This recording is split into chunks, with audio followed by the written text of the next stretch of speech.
तो जैसे कल हम लोग सदिश पढ़े थे उसी के क्रम में थोड़ा और कार्यक्रम को आगे बढ़ाया जाए। तो आज जो हमारे कॉन्सेप्ट आ रहे हैं उसमें सेक्शन फार्मूला आ रहा है, खंड सूत्र जिसको आप लोग कहते हो। क्लास 9th में या 10th की मैथमेटिक्स में इसको पढ़ाया गया होगा आपको। खंड सूत्र, अंतः विभाजन और बाह्य विभाजन, मध्य बिंदु का सूत्र कोऑर्डिनेट ज्योमेट्री में पढ़ाया गया होगा। 9th में या 10th में किसी एक में, 9th में संभवतः है नहीं। तो उन्हीं खंड सूत्र का ये जो वेक्टर में भी है, तो पहले हम लोग उसका डेरिवेशन करते हैं कैसे होता है, फिर उस पर क्वेश्चन किया जाए, उससे संबंधित क्वेश्चन किए जाए, ठीक रहेगा ना। तो देखिए क्या है, जैसे ये आपकी लाइन है, ठीक, इसका पॉइंट मतलब बिंदु ए मुझे पता है, ये बिंदु बी मुझे पता है, दोनों बिंदु मुझे दिया हुआ है क्वेश्चन में। कल मैंने बिंदुओं के बारे में बोला था कि हमेशा मूल बिंदु के सापेक्ष पढ़ना, मतलब ओ ए ओ बी। चाहो तो आप स्ट्रक्चरल बना भी सकते हो, यहां पर ऐसे स्ट्रक्चरल इसको देख सकते हो, ओ ए ओ बी, ये ए है और ये बी है। तो ये मैं बनाता नहीं क्योंकि ये तो सिंपल सा डायग्राम है, इसलिए तो बहुत दिक्कतें नहीं है। अभी बहुत सारे स्ट्रक्चर ऐसे आएंगे उसमें लाइनिंग बहुत हो जाएगी, तो लाइनिंग को कम करने के लिए ओ को माइंड करो केवल कि मूल बिंदु के सापेक्ष में इस पॉइंट को ले रहा हूं, ठीक है। और इस पॉइंट P को कह रहा है फाइंड करो, और इस बिंदु P को बताओ, ठीक है। किस अनुपात में है, मान ले यम अनुपात n में ये विभाजित हो रहा है। बात क्लियर ना, कोई दिक्कत तो है, यम अनुपात n में ये विभाजित हो रहा है। तो कैसे निकालेंगे देखिए, अब सदिश हम पढ़ रहे हैं, तो यहां देखो ये जो मेरा AP है, AP और जो ये PB है, इन्हीं का तो अनुपात यम अनुपात n है। AP upon PB equal to m upon n, AP upon PB equal to m upon n। मैंने सदिश को कहा था कि एक डायरेक्शन से पढ़ना है, AP PB, अगर उसे पढ़ते तो BP PA, तो एक डायरेक्शन से चल रहे हैं हम लोग। इनका क्रॉस मल्टीप्लाई कर दो, क्यों जी, यम PB और n AP, इतने में कोई दिक्कत।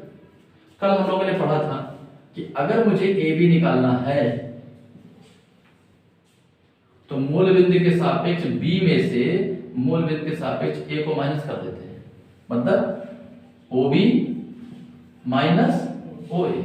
वैसे यहां पर भी तो PB है, तो मूल बिंदु के सापेक्ष की अगर बात की जाए तो मैं देखो PB को ये लिख सकता हूं OB माइनस OP। ऐसे इधर भी n OP माइनस OA, इसमें से इस वाले बिंदु को माइनस करना है। अब यहां पर आप यम मल्टीप्लाई कर दो, m into OB minus m into OP equal to n into OP minus n into OA। कोई प्रॉब्लम इतने में? इस n OA को इधर ले आओ, m OB plus n OA, ठीक है ना। इस यम OP को उधर ले चलो तो प्लस हो जाएगा ना, यम OP, और ये देखो प्लस में n OP आपका लिखा हुआ है, कोई दिक्कत नहीं है। यम OB प्लस n OA, यहां पर आप देखो OP कॉमन है, कॉमन है ना, तो क्या आएगा यहां पर यम प्लस n। अब आप इसको डिवाइड में भेज दो यहां से, तो मेरा OP इक्वल टू क्या आ जाएगा देखिए, m OB plus n OA upon m plus n। ये देखो अंतः विभाजन का सूत्र है, किसका है भाई, देखो ये बिंदु आपका P जो है अंदर तो है, तो ये अंतः विभाजन का सूत्र है। अब इसको यूज करना कितना आसान है, देखो याद करने की जरूरत ही नहीं है। आप यहाँ पर आप ध्यान से देखो तो इस अनुपात का मल्टीप्लाई इस बिंदु से हुआ, देखो प्लस इस अनुपात का मल्टीप्लाई कहां से हुआ, इस बिंदु से हुआ, और अपान में दोनों का योग। अब अगर y विभाजन की बात की जाए तो आप लोग इसको जानते हो, दोनों ही साइन को क्या कर दें, माइनस कर दें। क्या कर दें, दोनों साइन को, यम ओ बी माइनस यन ओ ए अपान यम माइनस एन, ये y विभाजन का हो जाएगा। तो एक डेरिवेशन मैं कर दे रहा हूं, एक आप लोग कर लेना, ठीक है। तो अब देखो इससे बहुत सारी चीजें क्लियर हो रही हैं। अब हम मान लिया मिड पॉइंट की बात करें, किसकी बात करें, मिड पॉइंट मतलब मध्य बिंदु की बात करें, किसकी बात करें, हाँ मान लिया अभी हम मध्य बिंदु की बात करें तो देखो कितना आसान है काम। मध्य बिंदु का मतलब क्या हो गया, यम इक्वल टू यन हो गया, मतलब जब ये दोनों इक्वल हो जाएंगे तभी तो मध्य बिंदु होगा। तो क्या करो, इस फार्मूले में जहां जहां यम है वहां यन लिख दो, या जहां जहां यन है वहां यम लिख दो। देखो यम ओ बी प्लस यन की वैल्यू क्या लिखते हैं हम, यम ओ ए, और अपान यम प्लस यम। ऊपर देखो यम कॉमन है, यम ओ बी कॉमन हो गया ना, और प्लस ओ ए, और अपान यम प्लस यम क्या हो जाएगा, यम से यम कैंसिल हो गया, क्या आ गया देखो O B plus O A by 2, ये ओ पी इक्वल टू आ गया। देखो ये मिड पॉइंट हो गया। तो मिड पॉइंट का मतलब क्या होता है कि रेशियो सेम टू सेम हो गया, 1:1 का रेशियो हो गया। भाई अगर ये 2 इकाई है, ये 2 इकाई है, तो 2/2 क्या होगा, 1/1 नहीं होगा। तो देखो 1 into O B plus 1 into O A और अपान 1 प्लस 1 2 होता है। तो ये मिड पॉइंट का फार्मूला हो गया। बात क्लियर है। तो इससे संबंधित कुछ क्वेश्चन किया जाए। ये अंतः विभाजन का सूत्र था, सेक्शन फार्मूला जो आप क्लास 9 से पढ़ के आते हो वही चीजें यहाँ पढ़नी, बिल्कुल कंपेयरिंग पढ़ाई पढ़ो, टोटल वेक्टर में वही पढ़ो। अब इससे संबंधित एक क्वेश्चन हम लोग लगाए। चलिए इस सेक्शन फार्मूला से संबंधित एक क्वेश्चन देखते हैं। क्या है देखिए, उसने एक पॉइंट P दे दिया है, एक पॉइंट Q दे दिया है ना। अब कह रहे हैं इस पॉइंट A को बताओ जो इनको 2:1 में इंटरनली डिवाइड कर रहा है, मतलब अंतः विभाजित कर रहा है। बात क्लियर है। तो अगर फार्मूला याद है तो फार्मूले के बेस को यूज कर लो। क्या होता है फार्मूला, देखिए सिंस OA मुझसे पूछा है, ट्रिक यूज करो, अभी मैंने बताया था कैसे यूज करते हैं। इस रेशियो को इस पॉइंट से मल्टीप्लाई करते हैं 2 इंटू OQ, प्लस इस रेशियो को इससे मल्टीप्लाई करते हैं 1 इंटू OP और अपान 2 प्लस 1। बात क्लियर है। अगर यहीं पर y विभाजन की बात करेगा तब फिर यही खेल होगा सारा का सारा, बस क्या कर देना है यहाँ पर, माइनस कर देना। समझ में आ रही बात है। चलो अब पॉइंट को रखो यहाँ 2 इंटू OQ, ये रखो माइनस आई प्लस जे और प्लस के और प्लस 1 के साथ OP को रखो आई प्लस 2J और माइनस के अपान 2 और 1 कितना हो जाएगा 3। इनको मल्टीप्लाई कर दो, minus 2i plus 2J plus 2K और यहां 1 से मल्टीप्लाई होगा तो कोई चेंज नहीं होगा। तो क्या आएगा i प्लस 2J और माइनस K और अपॉन 3। i में 2i या कितना बचेगा, माइनस i बचेगा ना। ये 2J है और ये 2J कितना हो जाएगा 4J और इस 2K में एक K चला जाएगा तो क्या बचेगा प्लस K अपान 3। अब चाहो इस 3 को अलग अलग लिख दो ऐसे, माइनस 1 अपान 3i प्लस 4 अपान 3J और प्लस 1 अपान 3K। ये कौन सा पॉइंट है, OA। बात क्लियर ना। ये पॉइंट OA मुझे प्राप्त हो गया। अगर आप इसको 9th क्लास के सेक्शन फार्मूला से निकालो तब भी यही आएगा, चाहे करके मैं एक पॉइंट दिखा दूं। अगर आप क्लास 9th का सेक्शन फार्मूला यहाँ यूज करो तो ये जो i के अनुदिश, ये i किसके अनुदिश होता है? x के अनुदिश होता है। j किसके अनुदिश होता है? y के। k किससे होता है? z के। तो यहां से अगर देखा जाए तो x1 1 है, y1 2 है, z1 -1 है, x2 -1 है, y2 1 है और z2 1 है और m1 2 है, m2 1 है। तो एक वैल्यू में दिखाऊं, देखो x की वैल्यू -1/3 आ रहा है कि नहीं आ रहा है? देखो सिंस मेरा फार्मूला क्या होता है, x m1 x2 plus m2 x1 upon m1 plus m2। देखें करके m1 की वैल्यू कितनी है? 2, यहां रख दो। x2 की वैल्यू कितनी? -1। m2 की वैल्यू है 1 और x1 की वैल्यू है 1 अपॉन m1 प्लस m2। ये कितना आएगा? -2 प्लस 1/3 कितना आएगा? -1/3। देखो x की वैल्यू -1/3। ये 9th क्लास के रूल से भी निकाला जा सकता है, लेकिन उतना बड़ा करेंगे तो बड़ा समय जाएगा, इसलिए सदी से तो पढ़ाएंगे कि काम थोड़ा आसान हो जाए। तो ये आपका इंटरनल सेक्शन फार्मूला। तो इसके क्रम में आगे जो सदिश में हमारा नेक्स्ट पॉइंट बन रहा है वो बन रहा है दो सदिशों का अदिश गुणन। दो सदिशों का अदिश गुणन मतलब क्या हो गया कि यदि कोई सदिश वेक्टर a है और दूसरा सदिश वेक्टर b है और उनके बीच कोण थीटा बन रहा है, तो ये परिभाषात्मक रूप से क्या बन के आएगा कि इन दोनों का जो अदिश गुणन होगा, जिसको हम लोग बिंदु गुणन भी कहते हैं, मतलब डॉट गुणन, डॉट मल्टीप्लिकेशन भी कह सकते हैं इसको, a डॉट b, ये जो होता है इस सदिश के मापांक माने परिमाण, इस सदिश के मापांक मतलब परिमाण के गुणनफल और इन दोनों के बीच बने कोण के कोसाइन के गुणनफल के बराबर होता है।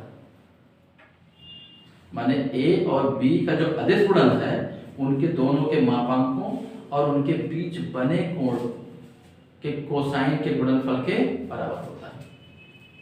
अब इस फार्मूले के कुछ केसेस हैं जिनका यूज आगे चल के मल्टीप्लाई करने में बड़ा लाभ देगा वो।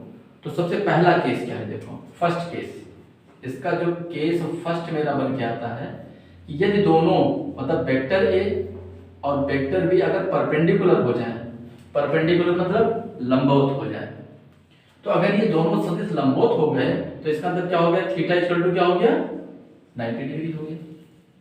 तो अगर थीटा 90 में यहाँ पोस्ट करूं तो देखिए हम लोग क्या प्राप्त होता है, vector a dot vector b equal to mod of a mod of b into cos 90।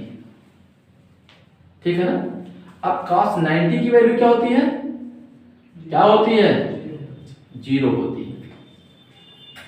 और 0 से जब मैंने मल्टीप्लाई करूंगा तो क्या हो जाएगा, ये 0। मतलब एक कंडीशन प्रूव हो के आ गया कि अगर दोनों सदिश परपेंडिकुलर हैं, मतलब उनके बीच 90 डिग्री का कोण बन रहा है, तो हमारा फार्मूला क्या यूज होगा, a dot b equal to 0। तो जब भी वो कभी कहेगा कि सिद्ध करो ये दोनों सदिश परपेंडिकुलर माने लंबवत है, तो आप सबसे पहले यही चेक करोगे कि a डॉट b की वैल्यू 0 हो रही है कि नहीं हो रही है। यदि a डॉट b की वैल्यू 0 होती है तो लंबवत है, माने दोनों के बीच कोण थीटा है। यदि नहीं होती है तो कुछ और कोण होगा, जैसा होगा उसको हम लोग फाइंड करेंगे। इसका जो सेकंड केस बन रहा है यहाँ पर, आपका केस सेकंड बन रहा है, जो बन रहा है वो देखिए। यदि मैं ये मान लूं कि माना जो मेरा वेक्टर a है वो i है, कितना है, i है, और वेक्टर b मेरा जो है वो j है। ठीक है। तो अगर मैं इसका परिमाण निकालूं मतलब मापांक निकालूं मॉड ऑफ a, तो कितना होगा, इसके गुणांक का वर्ग होगा, मतलब 1 का स्क्वायर, मतलब कितना होगा, 1 होगा। यूनिट वेक्टर है ही, वैसे इसका मापांक 1 होगा। इसका अगर मैं मॉड निकालूं मतलब परिमाण निकालूं तो कितना आएगा, 1 का स्क्वायर 1। अब हमको पता है कि i जो होता है वो x अक्ष के अनुदिश होता है और j जो होता है वो y अक्ष के अनुदिश होता है, और x अक्ष और y अक्ष एक दूसरे को परपेंडिकुलरली काटते हैं, मतलब थीटा 90 होता है। तो मतलब दोनों के बीच जो एंगल बन के आएगा वो क्या बन के आएगा, 90 डिग्री बन के आएगा। तो अब इनको मैं इस फार्मूले में पोस्ट करके रखूं, देखो क्या आता है। ए की वैल्यू क्या माने हो, आई, है ना। ए की वैल्यू क्या माने हम, आई, और डॉट बी की वैल्यू क्या माने हैं, जे। ठीक रहेगा। अब देखो मॉड ऑफ ए की वैल्यू कितना है मेरा, 1, मॉड ऑफ बी की वैल्यू कितना देखो 1, इनटू कॉस थीटा कितना है 90। मतलब क्या हो गया, i dot j equal to क्या प्राप्त हुआ, 1 इंटू 1 इंटू कॉस 90 की वैल्यू 0। मतलब क्या हो गया कि आई डॉट जे की वैल्यू क्या प्राप्त हुई, 0। 0 क्यों प्राप्त हुई, क्योंकि आई और जे एक दूसरे पर परपेंडिकुलर होते हैं, लंबवत होते हैं। ऐसे ही बिल्कुल सिमिलरली इसी प्रकार जे और के भी तो लंबवत होता है, आई और के भी तो लंबवत होता है। इसका मतलब क्या हो गया कि अगर यहां जे और डॉट के आया तो वो भी 0 होगा, के डॉट आई आया तो वो भी 0 होगा। अच्छा, यहां पर क्रम विनिमय का नियम काम करता है, ध्यान देना। आप चाहो उसको आई डॉट जे लिखो, चाहो तो जे डॉट आई लिखो, क्योंकि अदिश है, परिमाण है, परिमाण में कोई दिशा है नहीं, इसलिए क्रम विनिमय हो सकता है। ठीक, तो ये आपका फार्मूला हो गया। ऐसे सेम टू सेम तीसरा केस क्या मेरा बन रहा है, देखो केस थर्ड क्या बन रहा है कि माना वेक्टर ए जो है मेरा आई है, क्या है, आई है, तो इसका परिमाण क्या होगा, मॉड ऑफ ए एक ही होगा, होगा कि नहीं होगा। वेक्टर बी को भी मैं आई मान लूं तो मॉड ऑफ बी क्या होगा, 1 होगा। अब आई जो है वो एक्स अक्ष के अनुदिश है, बी को भी मैंने आई माना है, वो भी एक्स अक्ष के अनुदिश है, और जब दोनों सदिश एक्स अक्ष के अनुदिश हो गए तो इन दोनों के बीच कोण कितना हो गया, 0 डिग्री हो गया। दोनों के बीच कोण कितना हो गया, 0 डिग्री, मतलब थीटा कितना हो गया, 0 डिग्री। अब इनको आप इस फार्मूले पर पोस्ट करो। ए की वैल्यू क्या रख दें हम, आई, बी की वैल्यू क्या रख दें हम, आई, इसका मॉड्यूल कितना आया है 1, इसका कितना आया है 1, और थीटा कितना तुम्हारा देखो 0। तो आई डॉट आई इसका टू क्या हो जाएगा, 1 1 नम 1, और cos 0 का भी मान 1, क्यों जी, तो आई डॉट आई का मान कितना प्राप्त हुआ, 1। ऐसे बिल्कुल सेम टू सेम अगर मैं जे ले लूं तो इसका भी तो वैल्यू 1 आएगा। अगर मैं दोनों को के ले लूं तो इसका भी वैल्यू 1 आएगा। अब जब हम अदिश गुणन करेंगे तो उस समय ये यूज होगा, बढ़िया से आराम से हम लोग इसका अदिश गुणन कर लेंगे। ठीक है, तो इससे संबंधित एक क्वेश्चन किया जाए तभी तो समझ में आएगा। चलिए अब देखिए, जिस फार्मूले पर हम लोगों ने डेरिवेट किया है उससे संबंधित क्वेश्चन कर लिया जाए। इसने कहा है कि दो सदिश है, एक ए है और एक बी है, ए इतना है और बी इतना है, तो कह रहा है इनके बीच का कोण बताओ, माने थीटा फाइंड करो। यहाँ पर क्या मुझसे पूछा है, theta is a question mark. क्या करें, फार्मूला दिमाग में होना चाहिए।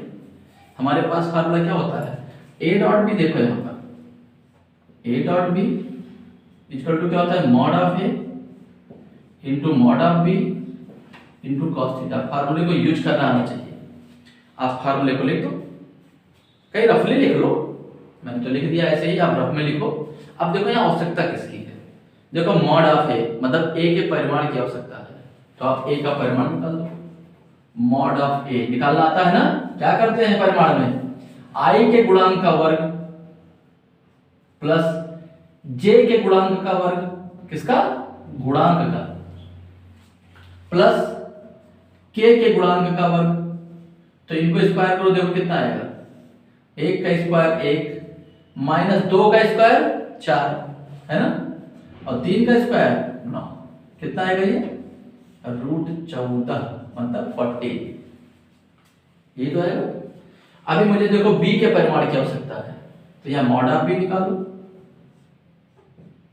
अंडर रूट इसका स्क्वायर 3 का स्क्वायर 9, इसका स्क्वायर मतलब -1 का स्क्वायर प्लस 1, इसका स्क्वायर 4, कितना हो जाएगा भैया, √14। अभी किसकी आवश्यकता है फार्मूले में? ए डॉट बी की भी आवश्यकता है। तो यहाँ ए डॉट बी भी निकालो। देखो ए डॉट बी मतलब पहले ए को लिख दो आई माइनस 2j और प्लस 3k, डॉट बी को लिख दो 3i minus j plus 2k। अब इनका डॉट मल्टीप्लाई कर दो। देखो अभी मैंने कहा पहले ए को लिख दो, या ऐसी कोई बात है नहीं, अभी मैंने क्रम में हो सकता है। तो ए डॉट बी में चाहे पहले ए को लिखो चाहे पहले बी को लिखो, कोई दिक्कत नहीं आने वाली है। अब हम मल्टीप्लाई पे आ जाए। इसके पहले जो हमने 2 केस सॉल्व किए उसको यहाँ पर ध्यान दें। गुणे का नियम क्या होता है कि जब ये चलेगा तो यहाँ भी मल्टीप्लाई होगा, यहाँ भी मल्टीप्लाई होगा और यहाँ भी मल्टीप्लाई होगा। होगा कि नहीं होगा? लेकिन सबको करने की जरूरत नहीं है। फार्मूले को ध्यान में रखो। कैसे? देखो जब इस i को मैं इस i से मल्टीप्लाई करूंगा तो अभी आपने प्रूफ किया है क्या, i डॉट i का मान 1 होता है। तो 3 एकम 3 और i डॉट i का मान 1, तो 3 एकम 3 ही तो आएगा। लेकिन जैसे हम i डॉट j करेंगे, i डॉट j का मान 0 होता है। तो इनके साथ जो भी कोफिशिएंट होंगे, जो भी गुणांक होंगे वो 0 हो जाएंगे। i का जब मैं k से डॉट गुणा करूंगा तो i डॉट k भी 0 होता है। तो 0 होने की वजह से उसके जो गुणांक होंगे वो भी 0 हो जाएंगे। तो कहने मतलब क्या होगा कि अदिश गुणन इसलिए आसान है कि i को i से गुणा करेंगे तो कुछ मिलेगा, शेष 0 हो जाएंगे। जब j को हम j से गुणा करेंगे तो कुछ अंक मिलेंगे, शेष 0 हो जाएंगे, क्योंकि j डॉट i और j डॉट k 0 होता है। ऐसे k को हम k से डॉट गुणा करेंगे तो वैल्यू मिलेगा, k को जब i से डॉट गुणा करोगे तो 0 हो जाएगा और k को j से डॉट गुणा करोगे तो भी 0 हो जाएगा। तो अदिश गुणन इसलिए आसान है, उस फार्मूले का यूज नहीं है जो भी डेरिवेट किया गया। क्या? तो i को i से डॉट गुणा करो, यहाँ 1 होगा और यहाँ 3 होगा, 3 एक कम 3 और i डॉट i का मान 1 होता है, लिखने की जरूरत नहीं है। अब j के साथ आ जाओ, माइनस और माइनस प्लस, यहाँ 2 है और यहाँ 1 है, 2 एक कम 2 और j डॉट j का मान 1 होगा, लिखने की जरूरत नहीं है। प्लस 3 दूनी 6 और k डॉट k का मान क्या होगा 1, लिखने की जरूरत नहीं है। तो कितना आ गया ये देखो 11 आ गया ना। तो a डॉट b का मान कितना आ गया 11 आ गया। अब सारी वैल्यू उठा के फार्मूले में रख दो। यहाँ a डॉट b का मान 11 है, मॉड ऑफ a की वैल्यू कितनी है √14 है, ये भी √14 है और इनटू cos थीटा। देखो दोनों √14 है ना, तो √14 और √14 का मल्टीप्लाई कितना हो जाएगा 40, यही तो होगा। अब इसको यहां भेज दो, cos थीटा इक्वल टू 11/14, तो theta equal to cos inverse 11/14। ये आपके दो सदिश के बीच का कोण निकालने का सिस्टम हो गया।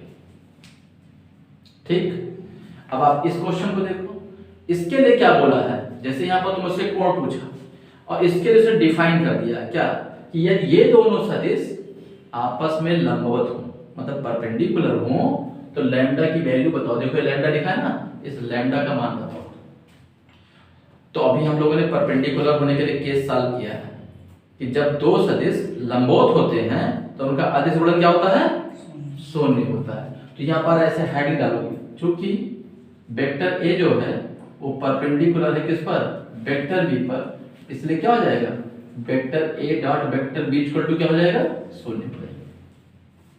अब आप यहाँ वेक्टर ए और वेक्टर बी को रख दो, 2i प्लस लैम्डा जे और प्लस के डॉट बी की वैल्यू रख दो। देखो 4i माइनस 2j और minus 2k is equal to 0।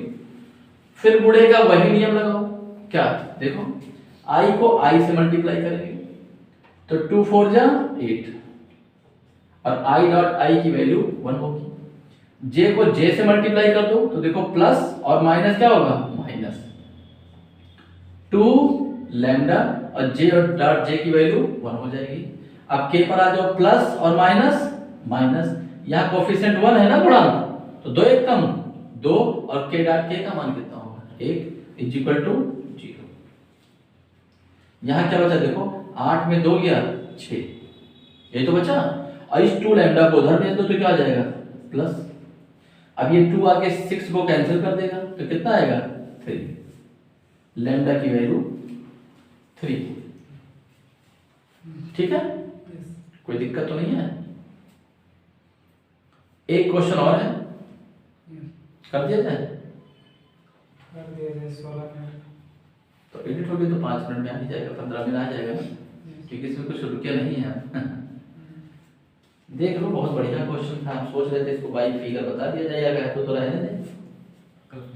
हाँ, ये क्लास बन जाएगा। एक क्लास बन जाए, चलो ठीक है। अब शेष 2 क्लास बनाने के लिए